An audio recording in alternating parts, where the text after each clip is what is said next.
Hola amigos, bienvenidos a esta nuestra segunda entrega de Hoy en Texas. Antes de continuar, quiero agradecerles a todos sus grandes comentarios y su apoyo a nuestra iniciativa. Esos comentarios positivos y recomendaciones las tendremos en cuenta aquí desde su tribuna, donde seguiremos trabajando en el sitio donde usted tiene voz. Estamos acá en el corazón de Houston, en el centro de Texas, y queremos traer un nuevo mensaje. No sin antes invitarlos a que por favor se suscriban a nuestro canal, a nuestras redes sociales. Hagan saber sus opiniones sobre qué tema les gustaría que tocáramos. Recuerden, somos su voz y iremos profundamente en las cosas que afectan, benefician a nuestra población latina en el estado de Texas.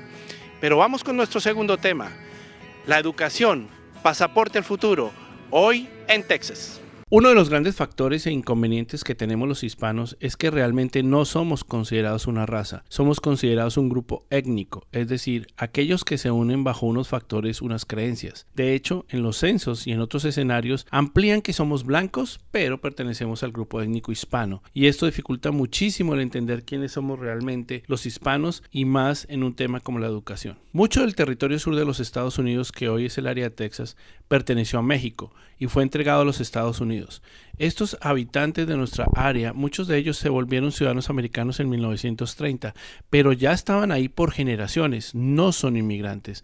Lo que los cubrió fue una decisión del gobierno texano de que esas tierras permanecerían americanas. Por eso la condición de la situación de latinos es completamente diferente a los otros grupos étnicos. ¿Cómo podemos mejorar el tema educacional de los hispanos? Es una pregunta que se viene haciendo desde el año 1990 acá en los Estados Unidos, la Casa Blanca. En algunas propuestas se han unido más de 30 estados, incluyendo Washington, D.C. y Puerto Rico. Esto obedece a que somos los más pobres, los que más nos retiramos de los colegios y somos los que menos lejos llegamos.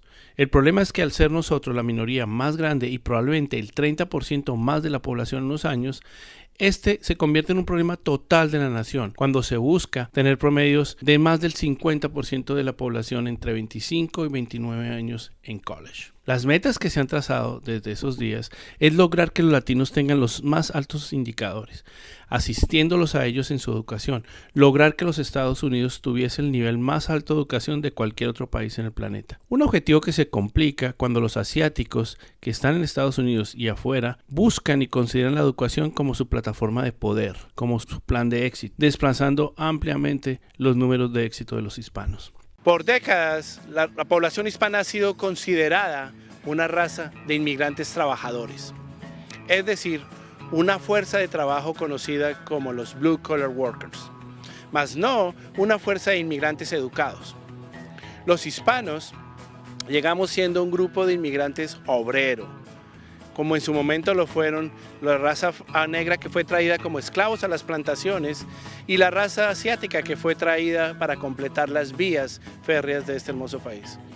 Para nosotros los latinos, el ser educados implica algunas veces tener buenas maneras, saludar, comportarse bien, pero no necesariamente un conocimiento adquirido en las aulas de clase. Sin embargo, la raza hispana, a diferencia de otras, no es considerada una raza que se prepare, que estudie, que se diferencie por el conocimiento, sino que se cree condenada a tener los peores números de cualquier grupo étnico en educación en los Estados Unidos, superando únicamente a los individuos de raza afroamericana en algunas evaluaciones. Hoy en Texas analizamos la realidad de nosotros, los hispanos, en el área de educación. Las grandes dificultades que estamos afrontando todos los días y por qué es fundamental consolidar esta lucha diaria, ya que de no hacerlo estaríamos condenados a ser ciudadanos de segundo nivel. La 10ª enmienda de la Constitución de los Estados Unidos aclara que los poderes que no le son otorgados al gobierno federal de los Estados Unidos por la Constitución o que tampoco se le prohíbe son propiedad del pueblo de sus estados y entre ellos la educación, por lo que la educación en Texas es propiedad de nosotros y de nuestros gobernantes y por eso estamos llamados a cambiar su realidad. Pero ¿cuál es la verdadera realidad en una definición de educación?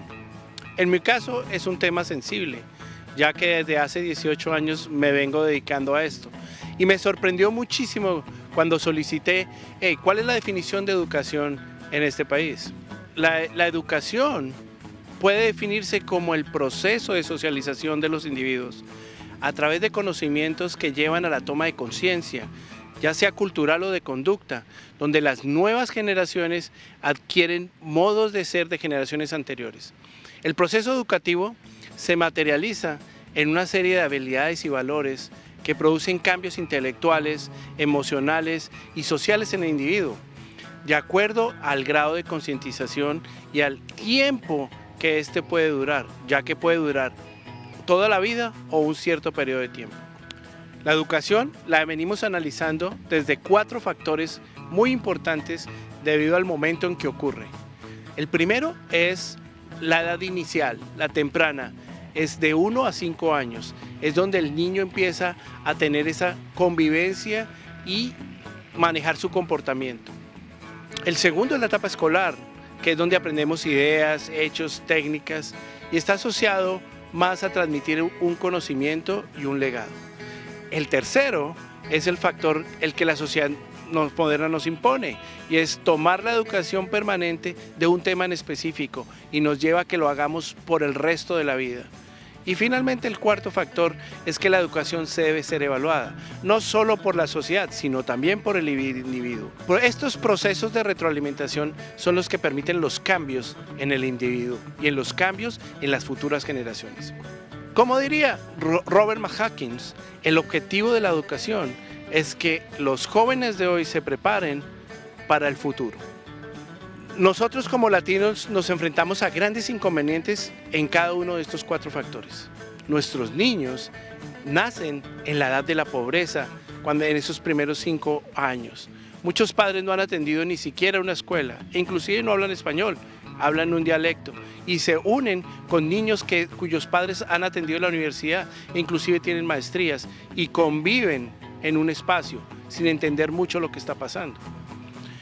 La pobreza, que es nuestra gran enemiga en esa edad, viene de que se le pagan menos a los latinos. Más del 24% de nuestros hijos están en el nivel bajo de pobreza.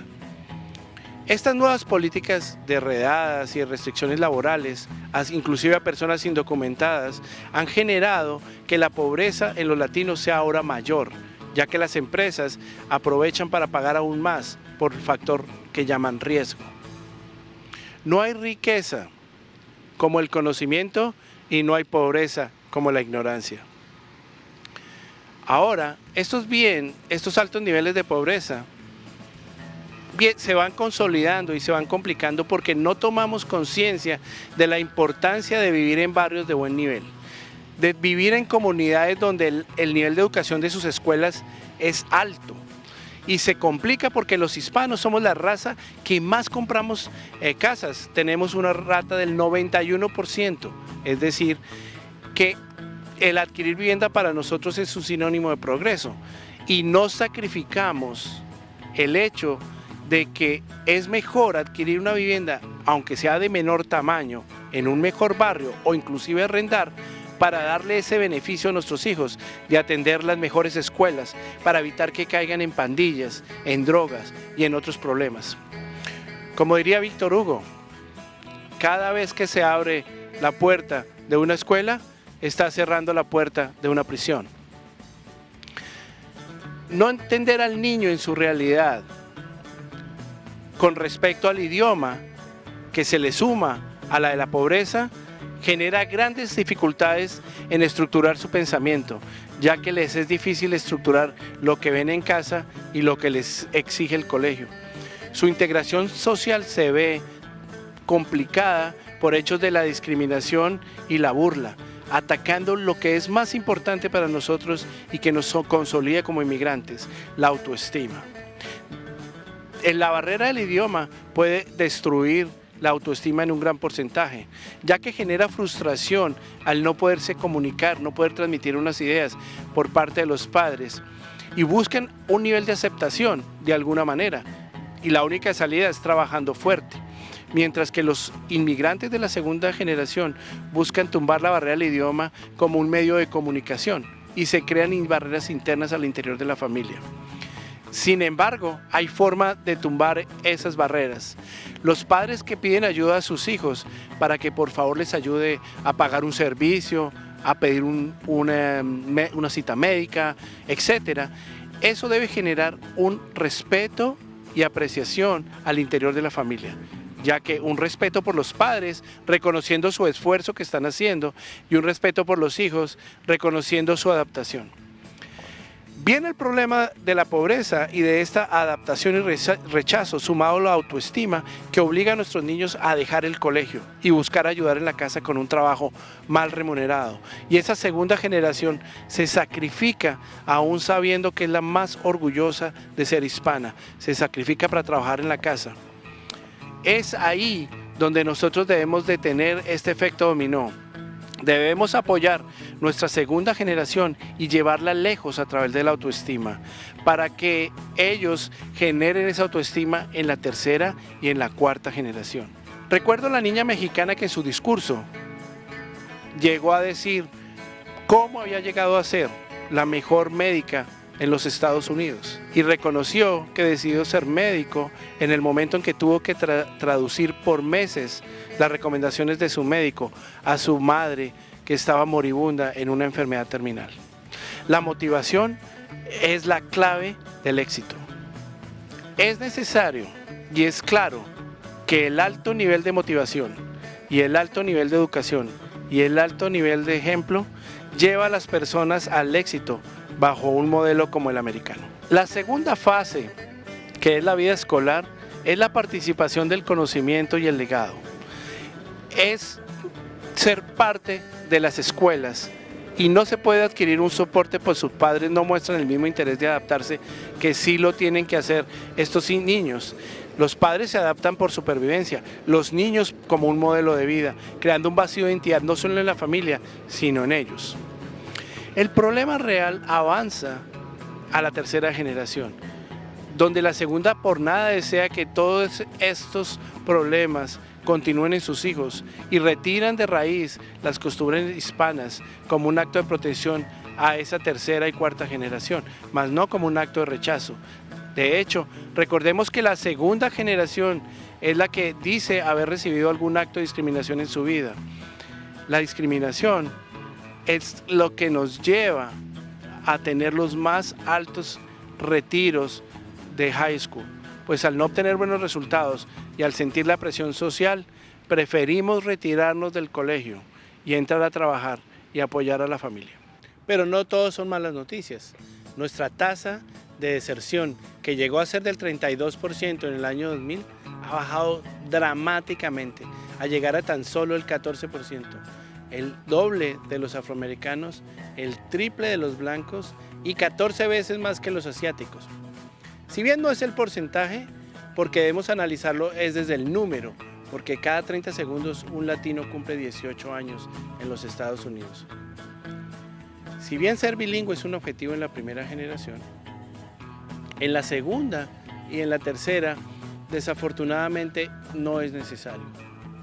Lo que buscan es una capacidad de comunicación. Nuestra segunda generación decide conocer un tercer idioma, un francés, un mandarín, etc. Nosotros borraremos esa barrera de conformismo para que la siguiente generación vea el valor de hablar varios idiomas y haberse adaptado a un sistema, y estaríamos entregando un nuevo legado, un nuevo componente a nuestra raza hispana, que estaría acabando con ese enemigo silencioso que es la discriminación social. La presión social empieza en el barrio y después entra a los colegios. Empieza desde esos pequeños momentos de juego con nuestros hijos y termina en cada instante de educación de ellos en el colegio. Debemos detectarla, debemos llegar al profundo cuando esto ocurra, para evitar que afecte a nuestras familias. En cuanto al tercer nivel, hemos avanzado muchísimo en el tema de llegar a educación a nivel superior. Lo primero que hicimos fue trabajar con los latinos que ya tenían educación superior, que eran cerebros fugados, que estaban trabajando, limpiando mesas, parqueando vehículos, etc. Y los integramos a la sociedad a través de su homologación de títulos y a través de ayuda de otros líderes. Detuvimos un poco el problema del brain waste o el desperdicio de cerebros. Posteriormente, hace cerca de 15 años, fundamos las primeras facultades bilingües en los Estados Unidos y acercamos más latinos a la universidad, evitando que la barrera del idioma y la aceptación fuese un problema. Posteriormente, trabajamos en programas como LEAP, que llevaron a estudiantes hispanos, los mejores de su clase, a colegios privados y le permitimos a través de becas entrar a universidades como Harvard, Yale, entre otras. Hemos luchado que esos dramáticos números del año 2000 hayan sido frenados al mágico número de que el 35% de latinos hoy está entrando a la universidad. Por primera vez superamos a la raza afroamericana y estamos a tan solo 7 puntos de la raza blanca, aunque seguimos siendo doblados por la raza asiática. Viene un problema. El ingreso lo hemos logrado, pero ¿cuántos nos graduamos? El problema en el centro es un tema de economía y es un tema de motivación. Tan solo el 15% está terminando sus títulos de 4 años, mientras que los afroamericanos se gradúan el 50% de nuestro número, los blancos prácticamente nos triplican y los asiáticos cuadruplican nuestro número. No todo es malo, pero estamos lejos de nuestra meta. La misión del gobierno americano es que el 50% de todas las personas en edad de college estén en un college. Pero ¿cómo vamos a mejorar? ¿Cómo vamos a lograrlo? El primer paso es nuestro GED, que está en español y nos permite que algunos inmigrantes indocumentados que no pueden probar que han tenido un nivel de educación formal lo tomen y puedan entrar a la universidad. El GED también permite que esos nuevos inmigrantes, inclusive educados, sean parte del sistema y nos permitan conectarnos con nuestros maravillosos community college, que son de tarifas bastante bajas y con mucha flexibilidad, que permite obtener notas buenas para obtener becas y continuar a las grandes universidades de 4 años. Miren lo interesante que hoy logramos. Hoy en Texas, por cada latino que está en el Community College, hay un latino en una universidad de 4 años. Estamos avanzando, pero debemos seguir solucionando este problema. Tenemos que cerrar esta diferencia con todas las razas. Somos nosotros los latinos el futuro de este país. Seremos el 30% de la población. Porque si no solucionamos la prosperidad, la educación y el trabajo, tendremos en problema el futuro de este estado de Texas. Debemos solucionar este problema, cerrar esta diferencia, porque siendo los latinos el futuro de este país, si no empezamos a trabajar desde ya, la competitividad, la prosperidad y el nivel de bienestar del estado de Texas está en peligro. La única manera es unir el hogar y el colegio en una sola fuerza para motivar ese sueño de ese inmigrante que llegó buscando prosperidad. Muchas veces volvimos a empezar desde más abajo y estamos construyendo un futuro, un estado diferente. Educar a los individuos es darles el conocimiento y la responsabilidad de poder transformar la sociedad. A esas generaciones futuras, a nuestra segunda, tercera y cuarta generación, estamos dedicando este espacio. Yo quisiera pedirle a la empresa privada hispana, a las grandes cadenas que se benefician de nuestro poder adquisitivo, que inviertan en la educación de nuestros latinos, más que en cualquier otra cosa. Que las compañías latinas que hoy emplean más de 2,5 millones de personas aquí en el estado de Texas, que necesitamos que se entreguen en nuestra lucha. Texas ocupa la penosa posición 49 en los 50 estados más los estados asociados, siendo superado por todos los demás menos por California y por Puerto Rico en retención, otros estados considerados hispanos. Pero no todos son malas noticias. Texas acaba de batir el récord de toda la historia de matricular más de 5 millones de estudiantes en las escuelas públicas. Una matriculación sin precedentes, donde la mayoría son hispanos. Según la Agencia de Educación de Texas, dice que la ley exige que haya mínimo 180 días en el año escolar, lo cual es muy bueno. Tenemos más de 1000 distritos públicos escolares y más de 600 escuelas privadas autónomas anexas al sistema educativo. Dentro del Plan de Acción Alternativo, la Ley 588 de Texas garantiza que los estudiantes que se gradúen en la parte alta de su 10% de su clase quedan automáticamente inscritos en las universidades financiadas por el estado de Texas. Rice University en Houston, Texas, es considerada una de las principales universidades de investigación de los Estados Unidos, llegando a estar rankeada en la posición 17 con la mejor universidad del país y adicionalmente llevando un mensaje de diversidad y de integración. El sistema de universidades en Texas es único y es maravilloso, ya que toman una universidad ícono y se unen otras para crear sistemas de universidades buscando crecer juntos, compartir recursos e integrarse, donde nos estamos beneficiando mucho nosotros los hispanos con esta gran decisión. El comisionado de Educación Superior en Texas, Raymond Paredes, quien completó más de 12 años al frente de ese cargo, ha estado totalmente comprometido con respecto a la situación de los hispanos. Él menciona que de 100 estudiantes latinos que cursaban en el 2004 el sexto grado, solo 14 habían podido llegar a adquirir una credencial después de la preparatoria, después de 6 años de haber estudiado, comparado con 20 de las otras razas. Cada día estamos más cerca, cada día lo estamos haciendo mejor. Veamos nuestras recomendaciones finales para nuestra hermosa población tejana. Necesitamos expandir los programas basados en la competencia que permita a nuestros estudiantes avanzar en nuestro propio paso y manejar nuestras limitaciones. Debemos reducir el costo de los estudiantes al aumentar programas que estén pagos con trabajo y que estén patrocinados por las empresas, especialmente si son latinas. Necesitamos expandir la asesoría de personas online para nuestros estudiantes y en español para integrar a los padres, no solo en temas académicos, sino en temas financieros básicos para lograr acceso a nuestras universidades.